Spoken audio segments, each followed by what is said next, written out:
Welcome back, everyone. I have a very special guest today, Queen Kyra, as I like to call her. Welcome to the Sacred Leadership Podcast. Kyra Beasley is an emotional wellness coach who helps single millennial women learn how to heal relational wounds without spiraling, and she likes to try to do that within 90 days.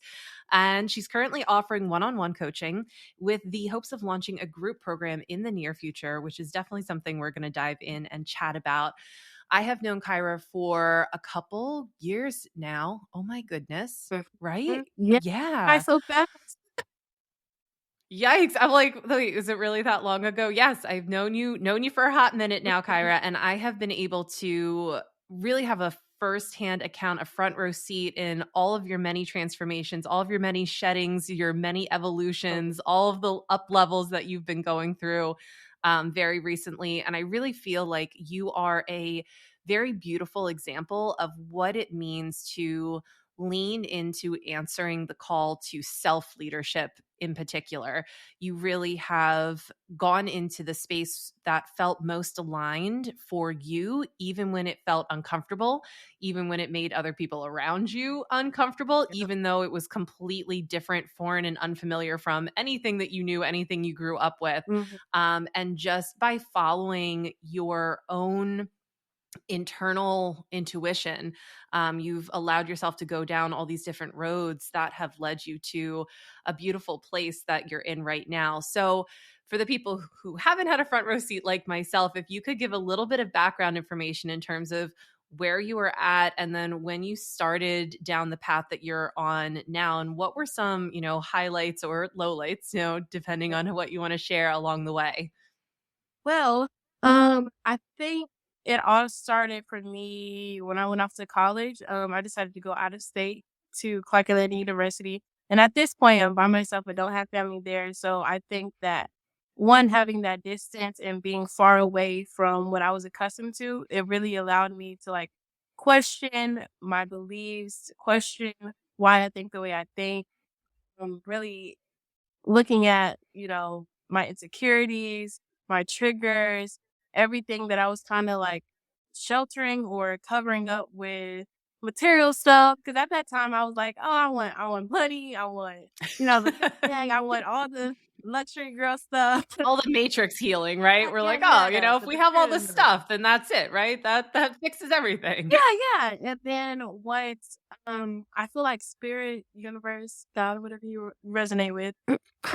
I feel like I went through a journey where everything was taken away from me so abruptly. And then I Mm. realized, holy, can I curse? Oh yeah, yep, we have an explicit Okay, warning okay. on this podcast, so like let it fly, sister. I was like, holy fuck. Like I don't know what self-love is. Cause once all that got taken away, so did my identity, so did my value, so did my worth.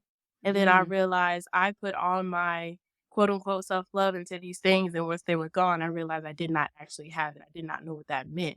So that took me down a spiral or up a spiral, a journey of self discovery. And of course, that leads you to different things. So it's like, okay, I realized I don't have the self-love, but let's go deeper into that. Like what led to that? My abandonment wounds, the rejection wounds, familial trauma, all of these Mm. things that led up to that one point. So I can still say even to this day, I'm still unraveling, discovering different layers to me.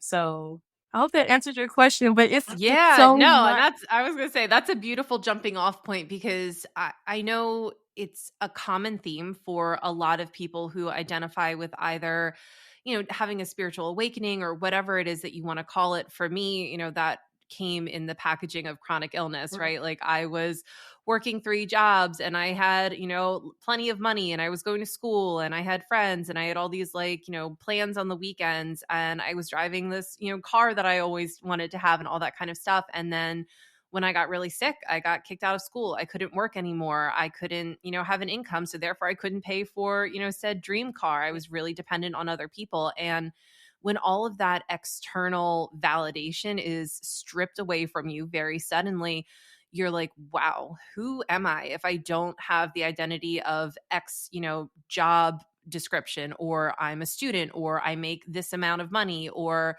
all my weekend plans are filled with being around other people, and suddenly it's just you by your little old lonesome, and you have to figure out, like, first of all, like, who am I? And also, like, do I even like who I am once I really do take the time to get to know myself? And if you don't, what can you do to actually come more into alignment with yourself? And I love that that is a part of your story. It's a part of my story. A lot of people can relate to that.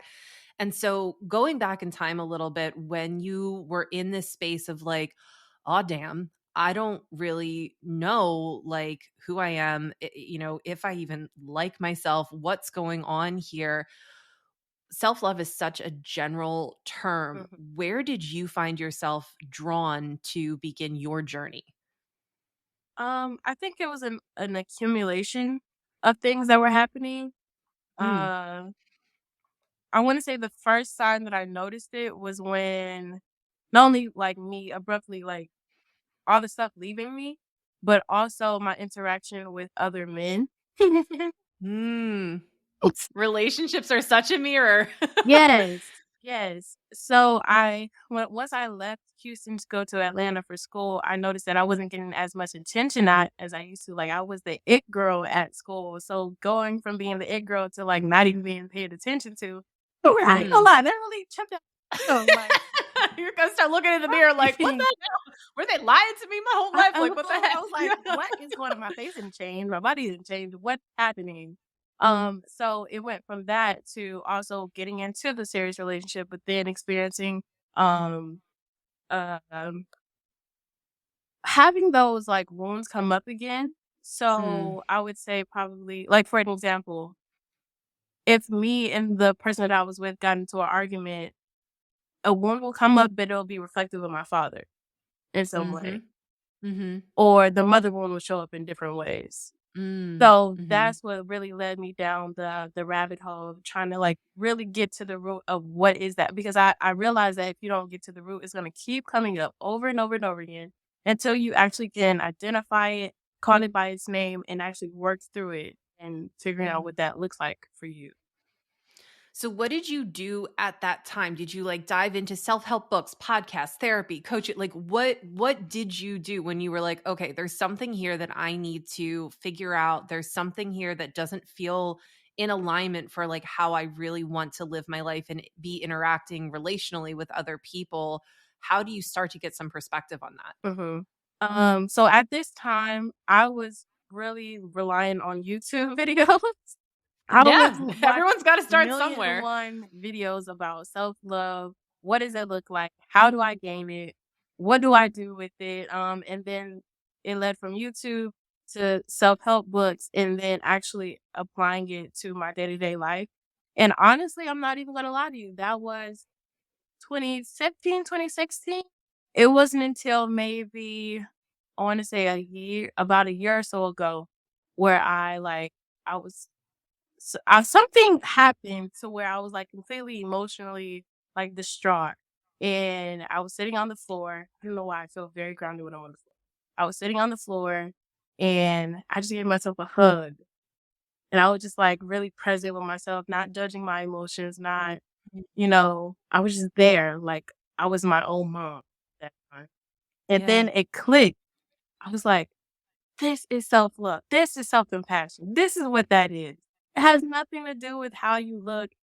It has nothing to do with the labels that you have, the type of job position that you have. It has nothing to do with that. All of that is, like, irrelevant. It has no bearing on your worthiness or value as a person. So Mm, when I was able to sit there and just, like, not judge myself, not judge my emotion that came up, I was just able to really, like, be present and love on myself. I was like, "Yeah, I did it. I did it. mm. I got it. I get Yeah, it now." yeah. It's like one of those things, Kyra like, people finally can't understood tell the assignment. yeah, people can tell you over and over again what that is, but until you actually, like, find yourself in that moment, it's, like, mind blowing. Like, this is what Mm, that is. yeah, and I think that that's where, like, we are raised in a culture, in a society where we're really taught to look for things externally, right? Like you think about it like, oh, it would make mommy so happy if you went to like wash your hands, or like, oh, you got straight A's, good job, we're so proud of you. Like Mm, we're constantly seeking that outside of ourselves. Most of us did not grow up in a family where our parents were like, oh, okay, like, do you feel like you would like to go wash your hands? It's like, yes, actually, I would. Well, awesome. You go do that for yourself. Or, oh, like, how do you feel about your grades? Oh, I feel great. I feel like I tried really, really hard and I'm really proud of my grades. Awesome. I love that you feel good about, what you put in to get these grades. We're not taught that. It's very performative. We are taught to seek that external validation. And so, when we leave our family of origin, we are essentially like trained to seek external validation. And then on top of that, most of us, like for as much as we can have compassion for our parents, it's not like our parents became suddenly whole, healed human beings the second that they had children. They're no. just other human beings with their own wounds, Mm, with their own family of origin issues, who happen to procreate and have children of their own. And so that's where like we come into the world, we're given all of this need for external validation. And then on top of that, these people who we're told love us unconditionally are actually somewhat incapable of that, yes, because it is really, really, really difficult to have true unconditional love for other people if we aren't able to have it for ourselves, which most yeah. people do not. And I know that, you work a lot with, women in particular. And this was something that you found yourself having a lot of mirrors relationally. So if you Mhm. could kind of, again, go back in time and talk a little bit more about these wounds and how you started deconstructing them a little bit so that you could, as you put it, get to the root of what was actually hanging out underneath there. Yeah. So I can start with my last relationship. That's the thing about ones, you kinda have to, like, work backwards. That's the only way for me it Yeah. worked. But I wanna say the person that I was with at the time got into an argument, and it was so minuscule, but the way I felt, it felt like this person was gonna up and leave me. Like, he's gonna find somebody better. I wasn't good enough. I wasn't worthy of having this person. That's where my mind was going. But from the outside looking in, I was like, Kyra, what kind of, So Mm, it made me realize, okay, there's something deeper going on that I have not touched on. And it's my responsibility, if I want this relationship to work, to kind of mm, see like what's happening. So the next day I got up, the first thing in the morning, I journaled my thoughts out. And I think I wrote like maybe 1 or 2 pages. And towards the end of it, I figured that I had the abandonment wound. You know how a lot of people would say jokingly, I got abandonment issues, I got abandonment issues. But I was like, but for real, you yeah. probably do. No, yeah, I actually have that. And it wasn't in the I wanna say, it wasn't in the sense that my parents weren't around or they didn't take care of Mhm. me. It was more so emotional abandonment. Yeah. Um, and then through self-study, because I love psychology, so through learning about the different attachment styles, I've Mhm. been able to figure that, to your point, my parents were kids when they had me. They were like 20. Now Yeah, right? grow, still trying to grow and learn. They still had ones that hadn't worked. Still to this day, they still have ones they hadn't worked through. So having me was kind of like, okay, what are we gonna do to feed our child? They didn't have the Mm, capacity nor the space to hold for me emotionally. So it right. was more so about, okay, she needs to get into school, she needs to eat, she needs to have clothes on her back. There was no space for that. So that's where my compassion for them comes in, but I also Mhm. had to teach myself that the wound that I had was not a reflection upon me. It wasn't anything Ah, that I should internalize. It didn't mean that I wasn't worthy of having good parents. It didn't mean that I wasn't right. valuable. And the same applies to this relationship. It does not mean that I don't deserve the best partner that I can be with. Mhm. So I'm sorry. I have so many squirrels in my mind. um It's okay. That's what happens. We open the portal, you get in the vortex, and it Yeah, all comes downloads, in. all kind of downloads come through. So yeah, that's what made me go down that hole to figure out Mhm. what that root was, and it was the abandonment wound, and of course, it showed up through different times of my life, not just with my parents, but I also learned how to abandon myself. Like, I learned Mm. how to pick up on what people needed, and it became Yep. a habit, so in any environment I went into, I was able to camouflage and be Oh, who people needed me to be, and that's where I got my validation. But yeah. then I started to I don't know when I started to realize it, but I realized I wasn't myself. And it's Mhm. like, duh, you've been fitting into other people's, you know, perception of Mhm. who you are, but it's not who you really are. Right. Because you don't know who you really I are. And I think yeah. that that is a very common narrative that I hear a lot, especially when I work with people who identify as the millennial generation, right? Mhm. And a lot of that does come from the fact that our parents, right? Because I'm a millennial as well, like our parents were doing a little bit better than their parents in terms of like, okay, like we're maybe like not going to like hit you or anything, Mhm. but we also don't necessarily have the tools or the skills to attend to you emotionally. And this is where it ends up being a little bit of a mind fuck because we think back and we're like, okay, we weren't neglected, we weren't abused, our parents cared about us. They showed up to our sports games. They gave a shit about our grades. We always had new clothes for school, a house to live in. You know, maybe our parents like bickered with each other, but there wasn't like domestic violence or anything like that. And it was good, right? Like it was good. But then, like, why am I having all of these issues? And I have been talking to a lot of my therapy and coaching clients about what it actually means to be an emotional orphan, right? Mhm. And that's a term that literally just like came through to me one time when I was working with someone and I've been using it ever since because you can have two very physically present parents who are again checking all the boxes and they're checking all the boxes that they think they are, you know, supposed to check, Yeah. but then there is this conscious emotional attentiveness that they do not have the capability or capacity to provide. And that's where you're left feeling like abandoned, right? You're left feeling like an orphan, Yeah. but you're not a physical orphan, you're an emotional orphan. Nobody was there to actually be like, well, Kyra, like, how are you feeling? Mhm. Well, Kyra, I know that so and so just broke up with you. How are you dealing with that? What can I do to help you sit with this grief or cry, right? How many of us were told like don't cry, knock it off, stop that, stop your temper tantrum. Mhm. I It get was them like drive out. right? Or yeah, or I'll give you something to cry about it. And it's this whole idea that like we're too busy checking all these boxes to actually like deal with you as an emotional being. Yeah. Like we don't have time and space for that. Like we're, you know, double income, right? Most people are double income. Their parents are working, they're taking care of a house. Like I don't even have children right now and I say to my partner all the time, I'm like, where is there space like for like where is there space for kids? Like I Think don't about that all the understand. time. You know, and I think we just had a conversation the other night where I'm like, if I'm going to continue to work as a therapist, like I don't know where I'm supposed to have like emotional capacity for my children, Hmm. right? Because my job's emotional labor, and that's something I've been thinking about a lot lately because I'm very invested in breaking that cycle of not having the capacity or the space to emotionally attend to my children. Yeah. Yeah, same with me. From like you said, this being your career, but also I'm very, very big on personal development and like self development. So just me being open to everybody, including myself, just thinking about bringing a child into this world fears the hell out of me. It really does. Which I feel like is healthy. I feel like that's a healthy response to becoming a parent.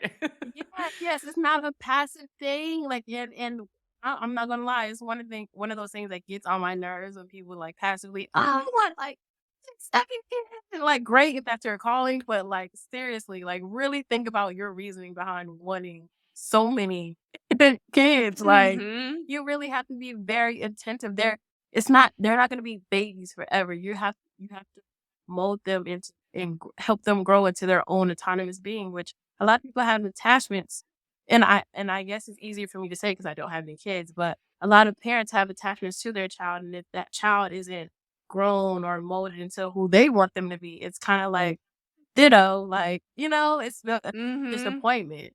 And I feel like that's one thing that a lot of people don't understand is that once you deliver that baby it has to grow into whatever it's Whoever supposed it's to be. already meant to be, right? Yeah, Yeah, you and have I think that no that's control. something where, like, we are taught kind of that babies come into this world as complete blank slates. But if you are a spiritually minded person, the belief there for most people is that that baby's coming in here with a soul that probably had, a ton of past life experiences, and most definitely like has a purpose here, and like their personality and their, astrology and all these different things were like divinely chosen to help them carry out that mission and that soul purpose. And that, like, that is my personal belief. And so, like, all we really need to do as parents or as guardians or stewards of this soul is to help give them the environment they need to actualize and become what they already are. We don't need to, like, yes, we need to Mm, teach them how to do like human stuff, right? yeah, Because it's their first time driving the meat suit vehicle, yeah, or maybe their first time in a while. But other than that, like, we actually have so much wisdom to gain from children. And I know that that's also a big part of what has kind of influenced your work as well, because you do work around kids and you do yeah. see them as sovereign beings, and you do learn so much from the young souls that you're constantly in relationship to.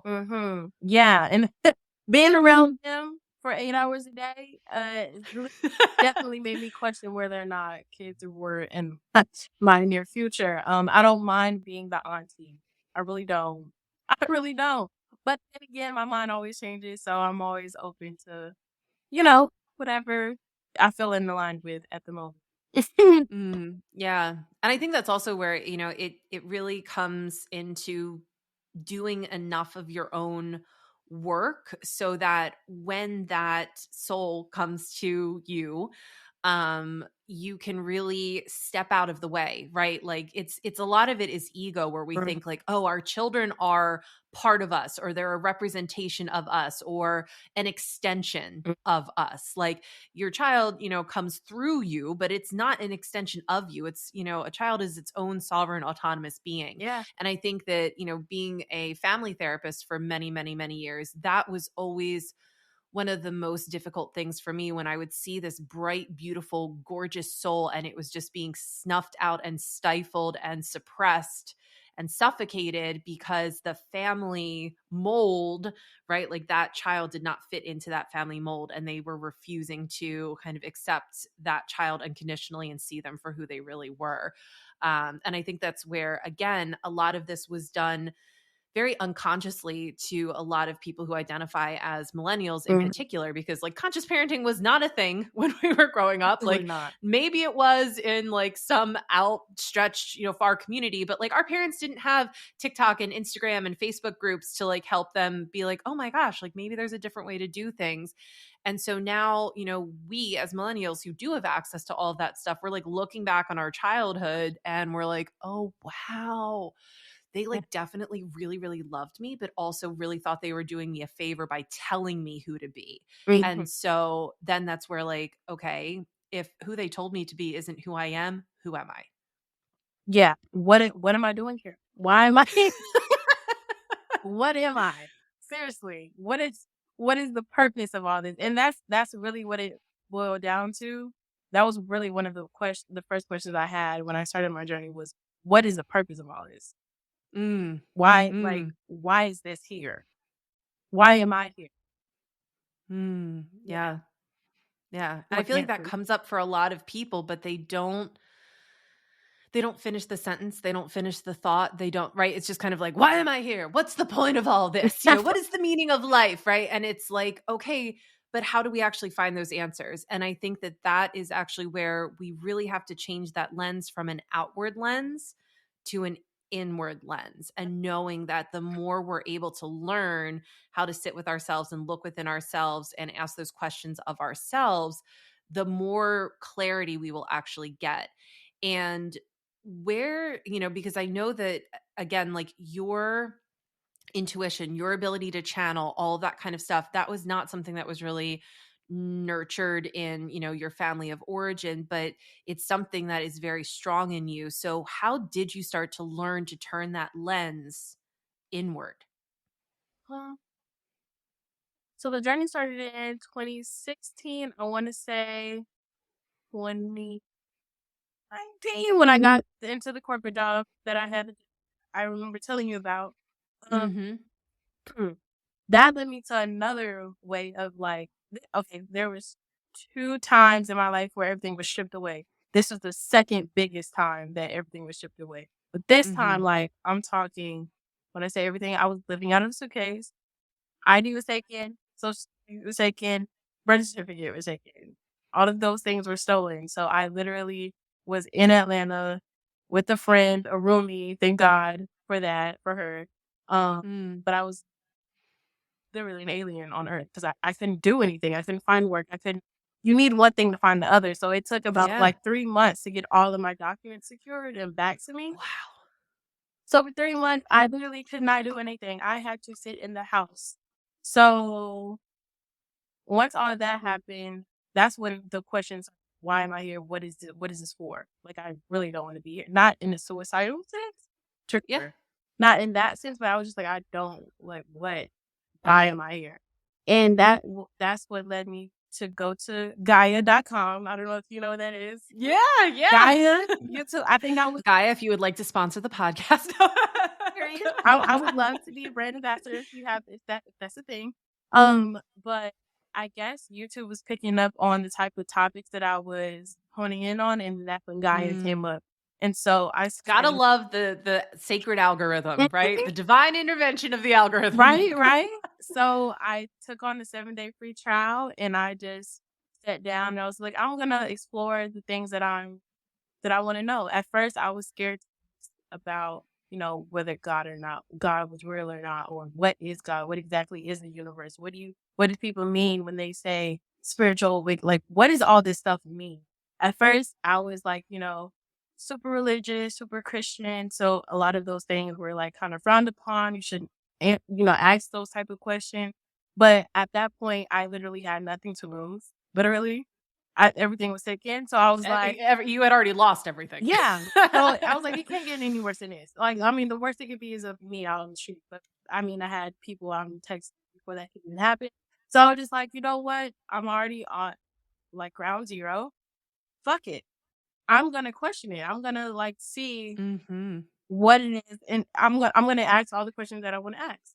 So I gave myself permission to dive into those topics, and but also being like I heard a saying that said, observe your thought. No, absorb. You know what I mean? Observe your thoughts, but Mhm. don't absorb Yep. it. So I Yes. went in with the same intention as far as like looking into the information. I didn't want to be an information junkie and just taking all this information, but I wanted to expose myself to different ways of thinking. Mhm. So that's what really helped me. I was like, I lost everything already. I might as well go down this to see like what else is out there and broaden my horizon. And that Yeah. probably was the biggest blessing. It was tough as shit, those 3 months, but it was like, I don't think I would be here. Yeah. I don't think I would be coaching if Yeah. Yeah. And I think that that's where we really most of the time, as human beings, it is very rare that I hear somebody's story where there isn't a extreme time period of like discomfort or pain or suffering or rock bottom or multiple episodes of that, because if things are going well, why would we do something different? And I think that that's where like there is such beauty in crisis. There is such beauty in rock bottom, because it really does give you that permission to be like, well, what do I have to lose? Or the way that I was doing things like clearly wasn't really like working out for me. So like what else is there? What other directions can I take my life in? And we are wired as human beings to avoid what's uncomfortable, right? Like we do not naturally go towards the unknown. We don't naturally go towards questioning. We're actually actively taught not to question things. How many people's parents are like, you're like, why? And they're like, because I said so, or right. because I'm your mom, or because I told you so. Mhm. Right. And we're really taught like not to question things. And so sometimes it really, really takes a huge event to make whatever current reality you're in so uncomfortable that the discomfort of change is slightly less than whatever reality you're living in. So it makes it so much easier to go into the unknown, to expand your consciousness, to start to ask those questions. And that's why, like, when things seem to fall apart or not fall together, or I don't get what I want, now I'm in a place where when those things happen, I'm like, okay, well, what else is here? Yeah. What other questions do I get to ask? What other path is there here for me? I very, very rarely, I'll get upset, for like a little bit. I'm still a human being, Mhm. but then I'm able to zoom out fairly quickly to be like, all right, so that wasn't the thing, but that means that there's something that's even more in alignment, or there's Yes. something that's even better fit, or a greater opportunity for me. And I'm willing to be open to receiving that. Whereas before, or like even like my younger version of myself was like, no, it's going to go this way. Like, this is my plan. And I know that that's something that you can relate to as well. Just having lots of plans and then having them not necessarily pan out Yeah. the way that you had anticipated. Yeah, and I was just about to say that's something I'm actually kind of still struggling with is adapting and to change in the ebb and flow of life. Because to your point, I like being able to predict, okay, this gonna happen, this gonna happen, this gonna happen. But universe spirit is predictable at all. So I'm still having to learn how to be in that feminine energy that we talked about a couple months Mm. ago. And where was I going with this? Squirrel. I had another squirrel moment. Sorry. So, but I'm still having to learn how to accept that just because things don't plan out doesn't mean it's like end all be all. There's still Mm. more to explore and there's still more to touch on. Especially Mhm. since I'm so young. Like there's still so Yes, much. you are, Kyra. Yes, you I have to keep are. reminding myself that I'm only 26. I just turned 26 in October last year. Which I forget about all the time because, like, you're very wise. You're very, very wise. Like, when I talk to you and when I see the things that you share, I'm like, okay, she's 66, not 26, right? Like, at least, at least. Right. Not that you don't look a day over 16, but like, truly, I think that it's really amazing when you very much know that, like, you're an old soul, that you have kind of like come here and you have a lot of things that all you need to really do is like remember, right? Like, you're not necessarily learning a lot of new things. They might feel new to you as, Learning. your human self in this iteration of life, but like, I know when I come across what I call like capital T truths, like those things that feel like really, really true to me, Yeah. it really does feel like more of a memory than anything else. It really, my body's like, oh yeah, duh, like, of course that's how it works. I'm like, oh yeah, like, uh, and it's like I knew it before, but I didn't Mhm. know it before, or at least like not, this time around.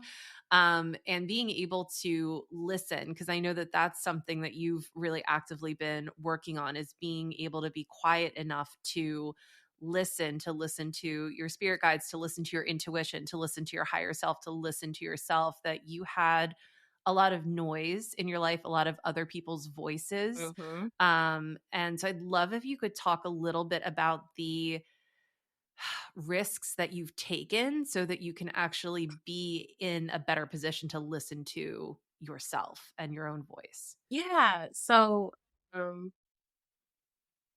well, when I became a coach and I decided to hone in on tarot readings, of course, it made the people that I was living with uncomfortable because they didn't understand it.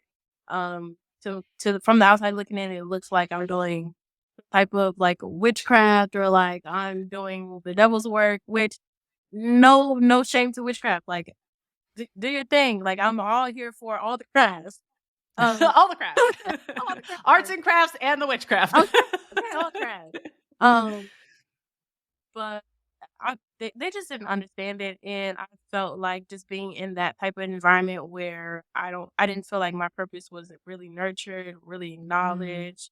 mhm, If it wasn't going the way that my mom wanted it to go, if it didn't look like the American dream, like go to school, get a job, da da da da da da. If it did not look like that, it was like, okay, girl, what you doing with your life? And I really internalized that because I was already feeling very insecure about my capabilities of being a coach and mm, a healer, and to be able to make that a full time thing. So it kind of just fed into that, and it just got to the point where we were having, like, a lot of disagreements about, like, what I should do with my life, and I just knew that it was time for me to get my own spot, and honestly, you kinda pushed the green button for me.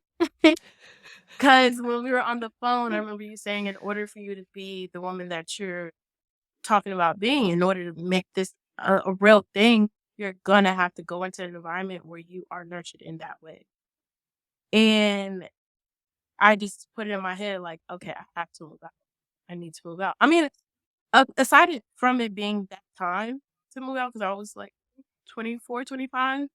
Aside from it being that time, it was just I wasn't being nurtured. I needed Mm, to be able to bet on myself.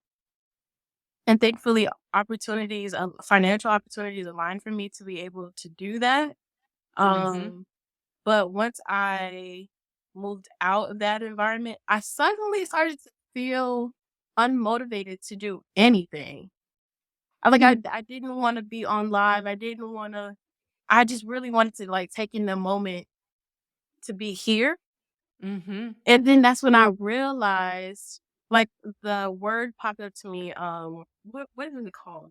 It's, traumatized? Mhm. And I was like, "Wait, is that a thing? Let me look it up." It is kinda like those capital truth moments that you had. Yeah, I yep. often come across these words in my mind, like, it's like a download. It was like trauma drive. Like, what is that a real thing? Is that like a word that's in the mental health field? And lo and behold, it was. So I think I was driven by getting out of the house, wanting to prove the people around me wrong, having to Mhm. constantly defend my choice, for being the coach that I wanna be. Having to constantly say that, what I'm doing is not the devil's work. If anything, I'm doing the Lord's work, okay? I'm not um, but just me being in my own environment, being able to set the tone for myself and not having to feel like I had to constantly prove myself. It was like a breath of fresh air, and honestly, it was Yeah. kinda scary. So I was like, "Wait Yeah. a minute, do I wanna do this anymore?" And it wasn't that I didn't wanna do it, it was just I had to change the way I was being motivated. I Right. was no longer driven by the the voices in my head, or not in my head, but in that environment. Right. Right. I had to be driven by the initial call, which was to Mm. help. Oh, yes. Yeah. Yes. I love that. I love that so much. And I actually I'm like thinking back, I'm like, I think I should probably put a warning label on my coaching that like, sessions with Amber may cause people to move out of their current living situation because I'm like, Probably this is should shake actually up. something that has come up with you and then several other people that I've worked with in the past year have all like Really? taken the leap, yeah, to like move out. Either it was, environments with like roommates that weren't aligned or parents that weren't aligned, or even like, they were living with a relational partner that wasn't aligned. So maybe I should like lovingly put that disclaimer on my coaching. Be like, "Ugh." But it's also interesting that you share that because every single person that I know, after they did take that leap to move out, they had a period of just like needing to rest, needing to restore, needing to integrate, and needing to recalibrate because Mhm. we are so affected by our environment as human beings. We adapt to our environment. We're like animals, in Mhm. that way.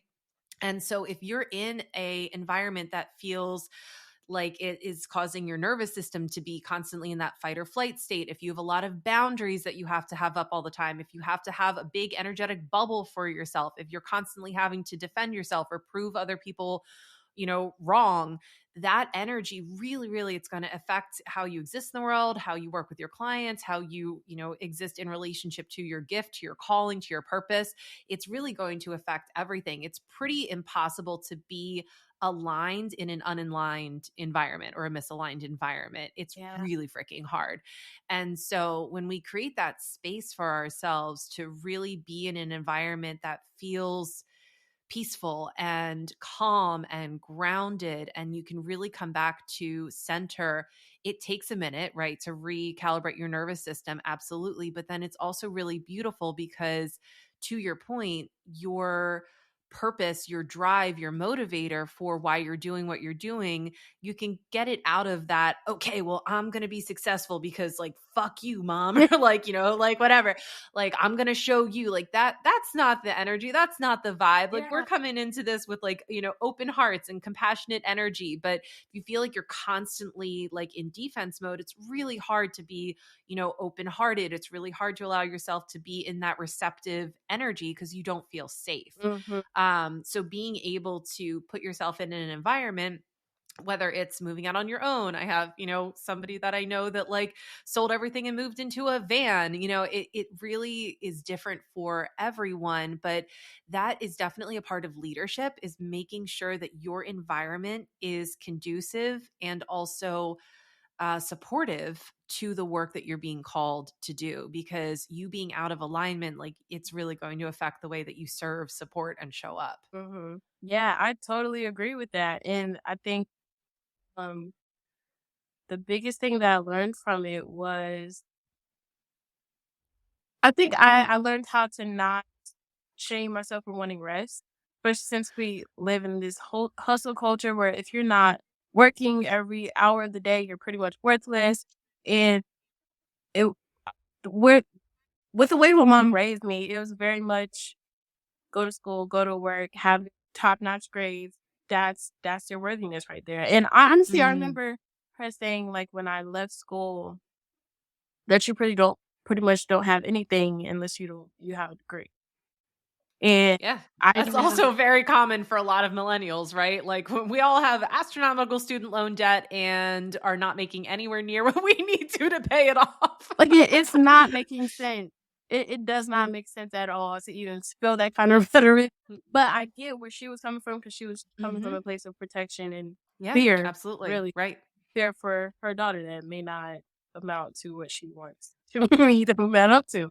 But it taught me how to not be ashamed of rest. Like, if the plants and the animals get to rest, why don't I, as a human that is interconnected with everything else, why don't I get to rest? And why don't I feel feel get to feel valuable? I'm just as Hmm. valuable, if not more, because I'm taking care of Yeah. myself. Ugh. Yes, I think that is so important, especially when we are in the energy of serving and supporting other people. Because if your battery is not charged up and you're showing up for somebody and you're like half charged Right. or distracted, or like you haven't done your practices to feel grounded and aligned, then, like, to me, that's unethical. You're showing up and you're not going to be in alignment. There's no way that you can be in integrity. You're so much more likely to be activated, triggered, to, feel defensive. And that's not to say that we can't have off days or bad days and still show up for work. We're human beings, but making sure that you're doing that work on a regular basis. So for the most part, you are, you're grounded, you are in that sense of peace and calm. People come to me all the time and they're like, I don't know why I'm not happy all the time. I'm like, do we think that that's realistic, to be happy all the time? Happy is an up here emotion, Yeah. right? Like, that's, you want to be up here all the time. That's just another version of nervous system dysregulation, right? When we're thinking about what is actually sustainable for our nervous system, like contentment is a fabulous goal. Like, I was driving to see a wedding venue with my fiance this morning, and we're in the car, and I'm like, how are you? And he's like, I'm okay. And he's like, how are you? And I'm like, I'm okay. Right. And I feel like so many times people answer that way and they're like, oh, just okay. Like, there's something wrong Yeah. with being just okay. It's like, no, it's okay to be just okay. Yeah. Yeah, and I used to be one of those people when I was in college. I didn't wanna have, like, a contempt lifestyle. I wanted the big, the bad, the I wanted Right. the Yeah. Yeah. grandiose Show it off. thing. Right. But it's not until, like, you hit that rock bottom where you feel like being content is really a blessing. It Mm-hmm. really is all you need, and honestly, I had to tell myself that, "Okay, well, why do you want all of these things then?" Because they're not gonna bring you what you think it's gonna bring. It brings you the feeling, but you can also bring in that feeling without having those things. You can bring in the Mm-hmm. feeling of luxury without having it.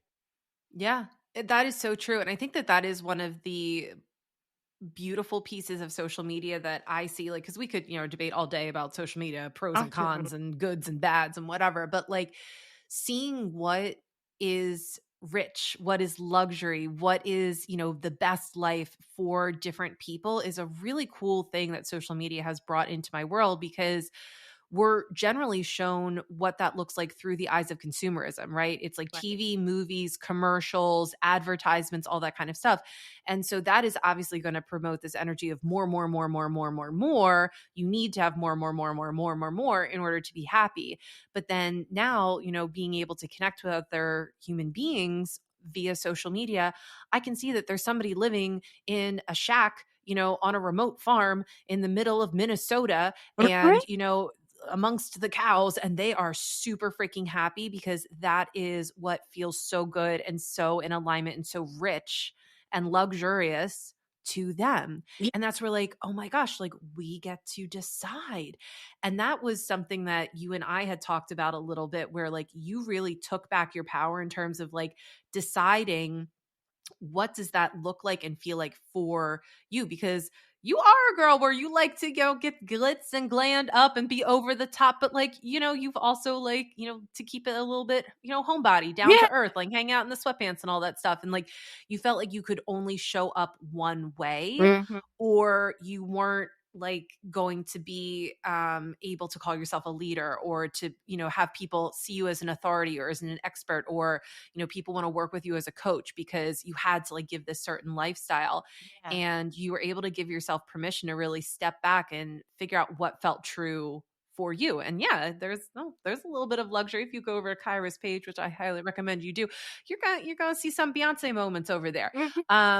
But there's also you just like chilling and being like very, very real, fresh face, talking to the people and like letting them know what's up when it comes in and on your mind. Yeah, yeah, and that's something that I really have to appreciate you for, 'cause I remember we had so many moments. I'm so glad I met you. But I remember you saying, like, "You're so caught up in the meat suit. Don't worry about the meat suit. The people who resume are gonna come to you. They're not gonna be phased with the meat suit." Like, obviously, if you put a little bit more effort into your looks, you might get more attraction, but I think that the work that we're doing is so soulful that it Mm, goes beyond what you can physically see. And the people who mhm, get stuck by the physical part may not be in alignment with the program anyway. So what are you really missing? Not mm, much. The mhm. message should resonate anyway. Yeah. And I So think that that's where I really love hearing that you have found yourself gravitating towards supporting millennial women in particular, because I think that this is I mean, it's a huge wound for a lot of us, but I think, that generation, and then also just for people who identify as female, like that is something that really comes into play in terms of like not being valued if you don't mhm, look a certain way, if you don't present a certain way. And that is a really tough piece to combat. So when you're working with your clients on that identity piece and really helping them find what feels true for them, what are some exercises or different things that you like to help people kind of stretch their minds a little bit so that they can dig deep and find out what's in alignment for their unique truth? mhm. Well, as you may know, my coaching style is, very question oriented. I don't like, trying to put my thoughts into others because I feel like it's kind of Hmm. like Yep. making them come up with the answer, but I want them to answer it for themselves, kinda give themselves that coaching experience. So I'm just here as a vessel to ask you the question, whatever your answer is, trust that it's your authentic answer. So one of the questions I always ask is, "Who are you?" Side note, but without the label of a mom, a wife, corporate baddie, without the Instagram followers. What are you? Aside from all of that, just you. Mm, Your first name, if you resonate with your first name, hmm. just you. Who are you? And they can't answer it. Yeah.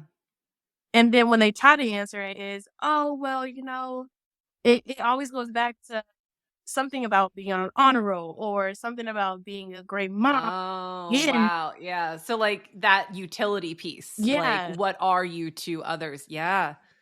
it's great that you are all of these things. But again, if those things were taken away, which I'm grateful for that experience because I wouldn't be able to answer that or ask that question if I didn't have it for myself. Mhm. But if all of that was taken away, if you got fired from your job if God forbid anything happened to your loved ones, you wouldn't be able to, you know. Mm, So who are you? And yeah. that forces them actually like, you know what? I don't know. I'm Mhm. gonna go figure that.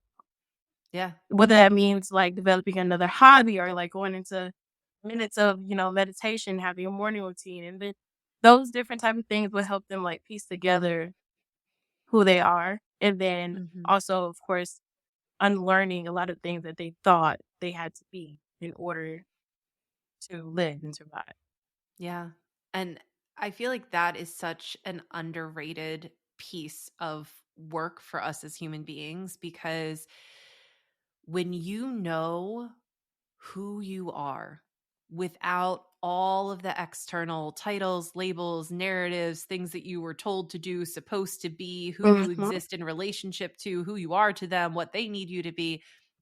When you know who you are without all of that, it really could all go away and you're still going to be okay. And it is a beautiful space to be in to know that, like, okay, no matter what happens to me in life, I'm going to be okay. mhm, It's going to be hard.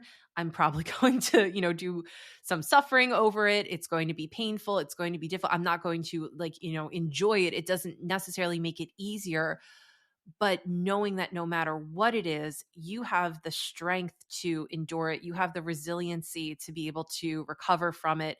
And that ultimately nothing that happens to you, from you, around you is going to take away what you know to be true about who you are. And that is something that it's really the most grounding practice. I think, mhm, when we talk about grounding practices, it's great to go walk in the dirt and, yeah, meditate on a copper blanket or, like whatever grounding things that you like to do. Go eat some root vegetables. Like that's all amazing. But in terms of like actually being rooted and grounded, identity work is one of those beautiful pieces where we actually get to take our soul self and really fuse it with our physical self, yeah, right? And once you kind of have that beautiful interconnectedness between like who you are as a soul and then how you're presenting in this meat suit, ain't nobody gonna shake you down. Like nobody yeah, is gonna like take anything away from you. There's nothing that can happen to you that's going to change or affect that. And that is fucking powerful. Like that is so powerful. And I think so many of us live in fear because of what could happen if, oh my gosh, what if my spouse leaves me or somebody dies or I lose my job? Yeah, because you're afraid of that because you don't know who you are without it or mhm, without that person or without that role, without that job. You know who yeah, you are without all that stuff.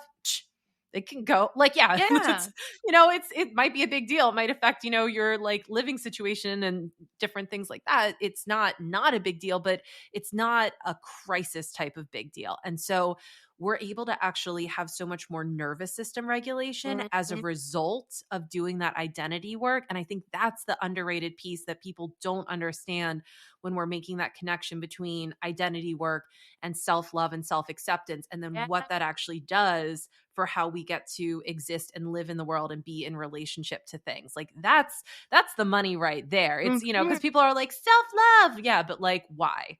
yeah, Why? why? Like, why do you need it? So, like, I really encourage my clients to ask questions like, "Okay, it's fine that you believe this, but why?" Mhm. Yeah. Go down and keep asking yourself, why?" Until you get to the main core things. I remember that when, it was final that when I completely broke up with my boyfriend and I realized we were not gonna get back together, Mhm. I was so completely distraught, again, on the floor, so I'm on the damn floor. I was on the Like floor. any song that like references lying on the floor that is talking about Kyra. That song was Yes, written for Kyra. yes, Like if I'm crying, I'm probably on the floor. I was on the floor and, no, I think I was in my health coaching institute program at the time, and I was like, "Okay, this is the time that I could use what I've been learning or what I've Mm. been practicing about." So the main thought was, I don't feel valuable, I don't feel worthy of this person, right? Mm. And then, okay, so why? Because he doesn't wanna be with me, he doesn't wanna come back to me. I thought he would come back to me by now, he hasn't, da da da. Okay, but you still don't feel valuable. So why is that? And after a couple of whys, the bottom thing was you don't love yourself. I don't love myself. I don't feel worthy of it. I don't feel valuable. I don't think I'm good enough. Um, who's gonna love me Mm. when I keep abandoning myself? Mm. So just Yeah. keep asking the why, the why, the why. And don't even worry about putting it on other people, but Right. mainly like focus on here. Like you could say he did this, or she did that. But again, you still have to deal with you at the end of the day. So what is it that you are feeling and why are you Mhm. feeling it? Yeah, because even if, you get down to that core why and let's say a parent, told you that, you're worthless or, somebody like very meaningful in your life in those formative years, like gave you that narrative of you're worthless. It still really comes down to the feeling of, oh, wow, like I did take that on and I feel worthless. Like that's always going to be at the bottom. It doesn't matter how you picked it up, who gave it to you, where you came across it, where it became part of your identity or your core narratives, that really doesn't matter as much as like, what is it that you're actually carrying? Yeah. And that's where it's not about shame, blame, guilt, or judgment. It isn't about any of those things. What it's really about is being able to have that compassionate curiosity for ourselves.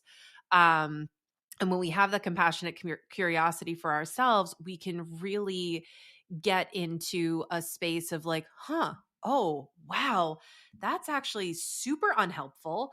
And then like, what work do you get to do, right? Not have to do, but what work do you get to do then to actually shift into a way of being that feels better, that feels more aligned? It doesn't feel great to like feel Mm. like you're not valuable. So like, what can we actually start doing so that we can feel valuable? And that's where, I think it would be really beautiful to start working with a coach, start working with a therapist, even like podcasts, self-help books, YouTube, and obviously like this is where like we have to practice that art of discernment, making sure that we're working with Yeah. reputable people that resonate with us, and so on and so forth, because there is a lot of internet out there and a lot of different things on it and a lot of Truly. different people with a lot of different things.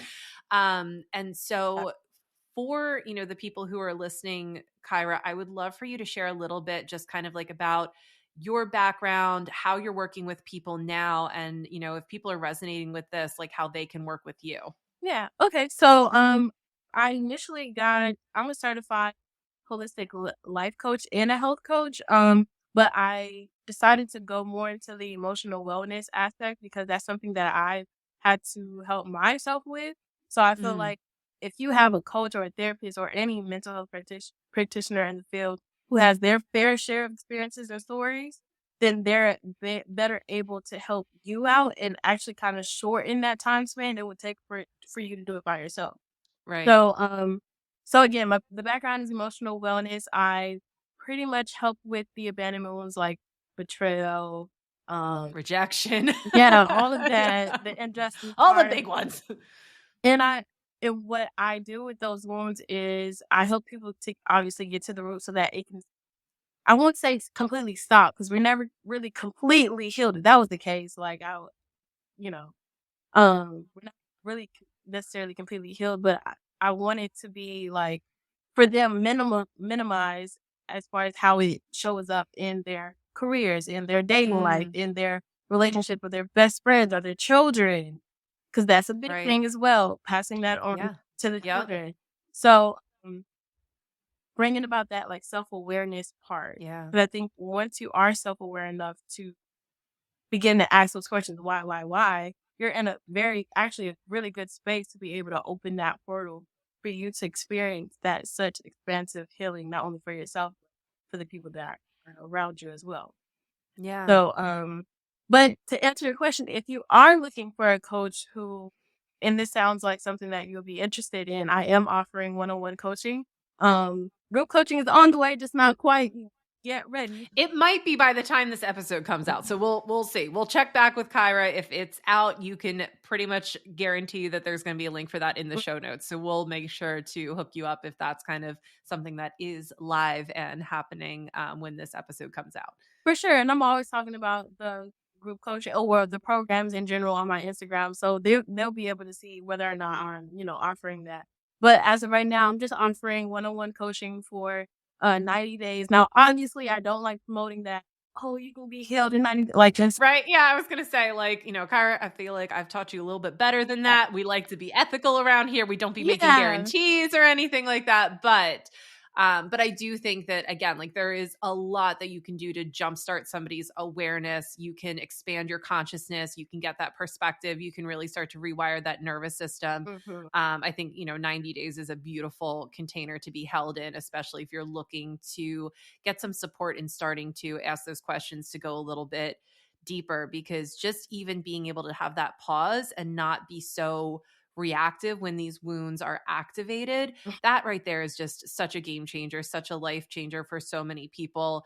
I know my fiance and I probably, like, we like honestly barely fight, and a lot of it is because we're able to just kind of like take that step back and be like, "Ooh, oh, something's coming up for me right now, huh? I wonder what's coming up. Where is this coming from?" Right? And we can kind of like take that time, and I can come to him and say, like, "Hey, so like when you said this, I felt this because of this thing that happened in my past. And so I'm working through it now. And in the future, if you could maybe phrase it this way, that would be very helpful for me." And then we don't fight about it because, I'm not just like, "Oh my God, you hurt me. Like, meh, fuck you." Like, because a lot of that, like when we fight with people, especially people we're in close relationship to, it's because those wounds get triggered and Yep. then we feel like hurt. And so what do we do when we're hurt? We get defensive and we attack other people, because it's like, "Oh, you hurt me. Like, how dare you?" And then we just get in that, like, it's, again, it's like a subconscious feedback loop. We're just stuck repeating the same crap over and over and over again. And having awareness is one of the hugest, most effective tools to be able to actually break those cycles. Yeah, I don't think it's actually highlighted enough. And to your point, I think that once you're in that space where you can actually take a step back, and it's not always about getting the last word because that doesn't help either. But when you are triggered, when you do get triggered, it's about like taking a step back and saying, okay, how do I feel? Where do I feel it at in my body?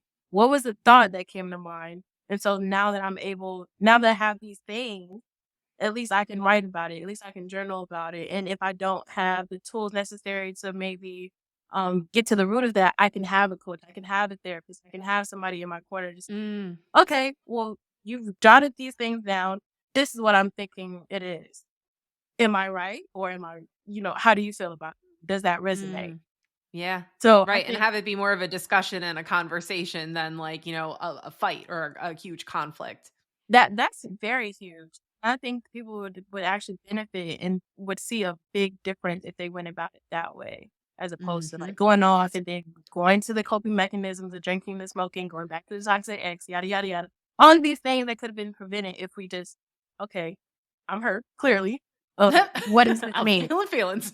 Yeah, what does this mean? And not necessarily what does it mean about me? Let's take a step Hmm. back, but what's coming up and identifying, those things that could be worked on or what it could mean, not about me, but about what I'm experiencing, the Yeah. human vessel. Yeah. And it really is such a powerful process, and this is something, to your point, that can be applied to all sorts of things, right? Like it can be romantic relationships. It can be, if you are a parent, right? Like, Mhm, especially like young children are activating. They're going to trigger you. They are going to bring up all of your stuff. And so being able to take a step back and be like, okay, like my toddler is causing me to feel extremely dysregulated right now. What's coming up for me? Oh, okay. Like I don't have mhm, control. I feel like a failure. I feel like I'm not good enough. Like I'm, whatever. All these things are coming up that have absolutely nothing to do with like said toddler or their behavior. So then you need to go and do your own emotional regulation work so yes, you're not like taking it out on, that child who is just being a freaking toddler. mhm, yeah, Um Right? Yeah, it's like literally what they do. So I think that, again, like the work that you are helping people through is such a powerful tool, and I think it's also a really beautiful place to start. A lot of times, like I will say that coaching is a really good thing to do like after therapy, mhm, but in terms of the just kind of starting to like figure out that process and gain awareness, I would say that that's something that you can do, after therapy or even before. As a therapist, I love when people come to session, they're like, "So I have realized that I have some wounds mhm, and this is how it's coming out in my life." I'm like, "Awesome. You just saved us like a amazing. year of Yeah, therapy. That's brilliant. Thank you so much. So I really encourage all of you, go check out Kyra. We are going to link all of her stuff in the show notes. Kyra, where can they find you on Instagram, just so the people who are just listening can hear it? Yeah, so my Instagram is BTHE Healing, Heal ING Mogul, MOGUL. So the Healing Mogul, I'm on YouTube, but I'm hardly ever consistent with YouTube. It's, I try. We all got different seasons. There's so many platforms. Hard to keep up with all of them, for Right, sure. right. So You Instagram will is be the on YouTube biggest. with this podcast, though. So, yeah, you'll be over there for that. And I really just thank you so much for taking the time to chat today. This was like a very expansive conversation. We touched on a lot of different topics that are really important and very near and dear to my heart. And it's always so just fun to be able to get in the bubble and talk with you, Kyra, because I feel like, again, like you are just getting all those good downloads and you have so many wise words to say. So I really appreciate you. Yeah, thank you so much. I do want to say one more thing. And I want to emphasize the whole 90 days. So the 90 days was to explain like how many, the Mm, duration of the program. I would never ever promote that, oh, you can be healed in, but I think that 3 months is a good enough time for you to learn the tools yeah. to jumpstart your journey to what you said. So I never ever want to, because I'm still healing. Like I'm still Oh, going to yeah. be. This is a lifelong work. It's not going to be something that's quick and oh, I mentally like. I wish it was like that, but it's. I didn't want to mislead people with that, and I always make that known in every podcast or in every interview or when I'm in a conversation with a client, a potential client. I always make that known. So I just wanted to clear that up.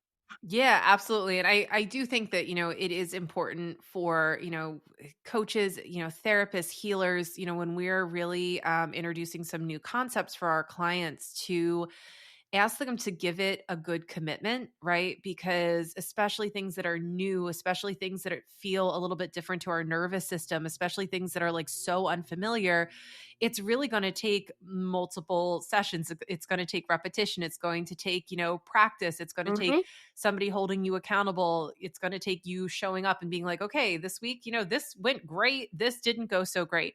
And so I too really believe that, it's very important, if you're going to do a deep dive like this, that you honor yourself in making that commitment to really give it the full capacity of what you can do in terms of being able to make it a true shift, a true change. Because it really, like, other than, if we're going to utilize some substances, repetition is like pretty much the only other way to rewire our subconscious. Right. And that's where, like, holding yourself to that commitment and investing in yourself in that way is really, really powerful. So I actually really do love that you ask people for that 90-day commitment, because I Yeah. think that that's where you're going to be the most effective and they're going to be able to get the best results from working with you. Yeah. I wanna give you your flowers because you were a big part of my transition as a coach. Not even just as a coach, but as a person in general. You opened my eyes to a lot of things that I didn't realize within myself. So I greatly appreciate you. And I'm about to cry. No, Oh, you're about to I'm make me greatly. cry too. You were a big staple in my life, and I'm so happy that I came across you.